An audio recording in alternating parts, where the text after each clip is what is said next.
Hello friends, திங்கட்கிழமை காலையில் நேற்று நைட்டு சப்பாத்தி வாங்கிட்டு வந்திருந்தாங்க. அது மிச்சம் இருந்தது.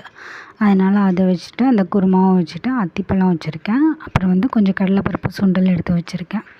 அப்புறம் கொள்ளு பயிரை நைட்டு ஊற வச்சுருந்தேன். அதை சூப் ரெடி பண்ணியாச்சு. பண்ணிவிட்டு இன்றைக்கி கொஞ்சம் வெளியில் ஷாப்பிங் போக வேண்டிய வேலை இருந்தது. அதனால் அங்கேயே போயிட்டு செங்கோட்டையில் பார்டர் கடை புரோட்டா வாங்கியிருந்தோம். வாங்கிட்டு சாப்பிட்டு மதியம் லன்ச் அங்கேயே சாப்பிட்டாச்சு. பார்டர் புரோட்டா, சிக்கன் எல்லாமே சாப்பிட்டுட்டு இவங்களுக்கு நாங்கள் ஷாப்பிங் போயிருந்த இடத்துலேருந்து ஒரு சவாரி கூப்பிட்ருந்தாங்க பக்கத்தில். அதனால் சரி அப்படின்னு சொல்லிவிட்டு அங்கேயும் போயிட்டு அந்த சவாரி ஃபுல்லாமே எடுத்துகிட்டு அதுக்கப்புறம் அப்படியே வீட்டுக்கு கிளம்பிட்டோம். வாங்கின மளிகை ஜாமான் எல்லாமே இந்த நடுவால் அந்த அட்டைப்பெட்டியில் வச்சு கட்டி வச்சுட்டு மித்த ஜாமான்கள் எல்லாமே வச்சு கட்டி வண்டியில் வச்சு கட்டி கிளம்பிட்டோம். இன்றைக்கி கொஞ்சம் மளிகை ஜாமான் எல்லாமே வாங்கிட்டு வரலாம் அப்படின்னு சொல்லிட்டு தான் போயிருந்தேன். ஆடுதள்ளிப்பட்டியில் கொஞ்சம் டாப்லாம் எடுத்திருந்தேன். அதுக்கு ஒரு 3 டாப்புக்கு பேண்ட் கிடைக்கல அப்போதைக்குன்னு.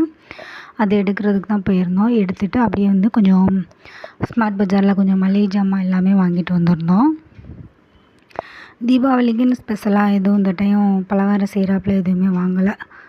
இந்த ஹேண்ட் வாஷ் 1 வாங்கினா 1 ஃப்ரீ ஆஃபரில் போட்டிருந்தாங்க. இந்த கண்டெய்னர் 3 கண்டெய்னர் இருந்தது. 10 லிட்ரு, 7 லிட்ரு, அப்புறம் 5 லிட்டருன்னு சொல்லிட்டு இது எல்லாமே சேர்த்து ரூ. 193 சம்திங் தான் வந்தது. அப்புறம் இந்த ஒரு குட்டி பவுல் எனக்கு ரொம்ப பிடிச்சிருந்தது. அதுவும் 1 வாங்கிட்டேன். இந்த இது ஹார்பிக் இப்போ வாங்கினதில்ல. இந்த டைம் தான் ஃபஸ்ட்டு வாங்கியிருக்கேன்.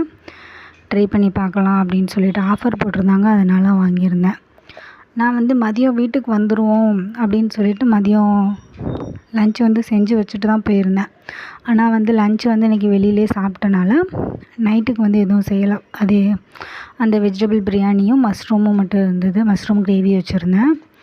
அதே நைட்டு டின்னருக்கு சாப்பிட்டாச்சு. வெஜிடபிள் பிரியாணி அப்புறம் மஷ்ரூம் கிரேவி 2மே நான் வீடியோ எடுத்திருக்கேன். கூடிய சீக்கிரம் அப்லோட் பண்ணுறேன். Thank you friends. Bye. Keep supporting me.